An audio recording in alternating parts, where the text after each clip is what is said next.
الموسيقار شادي مؤنس انتاجاته متنوعه جدا ما بين التلحين والموسيقى التصويريه، ده غير شهرته الكبيره كعازف عود وكمان مطرب، وكلها مواهب متنوعه بتزود من المجالات اللي بيبدع فيها، اللي نفتكر منها مثلا الموسيقى التصويريه لمسلسل سوق الكانتو، وكمان مسلسل حضرة العمده في شهر رمضان اللي فات.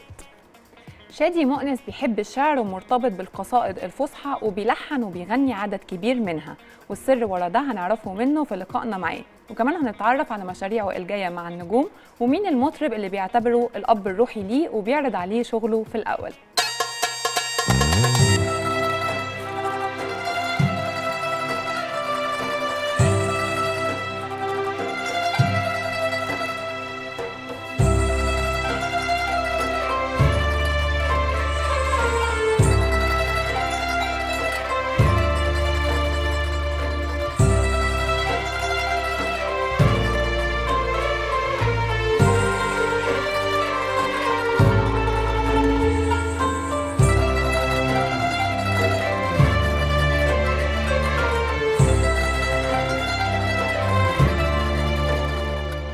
اشتغلت بقى على المزيكا مع الاستاذ عادل اديب والمنتج الاستاذ ريمون مقار. قعدنا واتكلمنا وحطينا الافكار، يعني شفت رؤيتهم في المزيكا. فبقى عندنا جزئين، الجزء اللي هي بتاع الاستاذه روبي وهي في القاهره ومتجوزه حد مش مصري اعلن اسلامه جوزته، ففي جزء عامله انا شبه المزيكا الفرنساوي شويه. واول ما بترجع بقى تروح تالي شبوره بقى رايح للموسيقى المصري جدا، الفلاحي جدا، بمقاماتها الفلاحي، بآلاتنا المصريه جدا. الموسيقار شادي مؤنس كلمنا أكتر عن الشكل الموسيقي المصري اللي كان حريص على استخدامه في مسلسل حضرة العمدة. الموسيقى الفلاحي أو يعني المصري، نقول المصري طبعا، هتلاقي احنا في الآخر بندور إن هي موسيقى مصري. هتلاقي بقى في عندنا موسيقى بقى الفلاحين ليهم طابع شوية، بيحبوا يستخدموا إيقاعات معينة. الموسيقى الصعيدي هتلاقيهم ليهم إيقاع مثلا اسمه الصعيدي مشهور جدا، هتلاقيهم يستخدموا الربابة ومش عارف والأرغول وكده. الفلاحي لا، هتلاقيهم رايحين أكتر للناي، هتلاقيهم رايحين أكتر ممكن العود. المقامات بقى مثلا المقامات المصري قوي، الجماعه في الدلتا والكلام ده هتلاقيهم بيروحوا للمقامات اللي هي شبه البياتي والصبا، يروحوا لمقامات الرست، مقامات الموسيقيه يعني اللي هو السكيلز يعني. فطول الوقت لعبنا على الفكره دي، ان احنا مقامات مصري جدا، وطعمناها بقى بالايقاعات الشبه الوحده الكبيره، شبه المصمودي، مقسوم في بعض الحالات،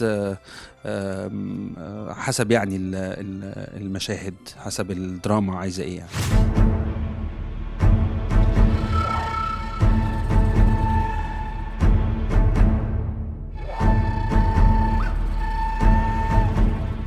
حضرة العمدة هتلاقي فيه مزيكا مخصوصة بماستر سين، يعني ماستر سين معين، في سينز معينة، في أحداث فارقة جدا عامل لها أكنها ميوزك سكورينج. يعني أنت عارف أنت لما تيجي تعمل موسيقى سورية مش هتقعد تعمل لكل مشهد مزيكا، لأن أنت عندك 30 حلقة، فبتعمل ثيمز، بتعمل تيمات موسيقية متنوعة ما بين طبعا تبقى لايقة على الأحداث وعلى الرواية يعني، بس تبقى متنوعة ما بين الأكشن والرومانتيك والحزن والسسبنس والكلام ده. ففي حضرة العمدة أنا بنيت المزيكا على ماستر سينز في القصة اللي كاتبها أستاذ إبراهيم عيسى.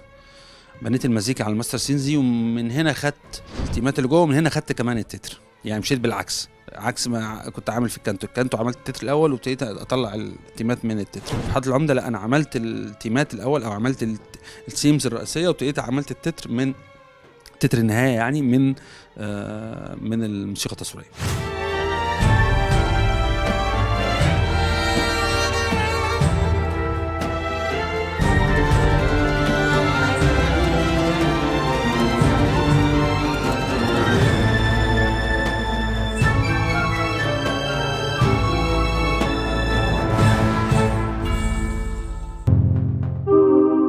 اشترك في باقات واتشت الشهرية بتبدأ من 14 جنيه و99 قرش، وباقات سنوية تبدأ من 150 جنيه.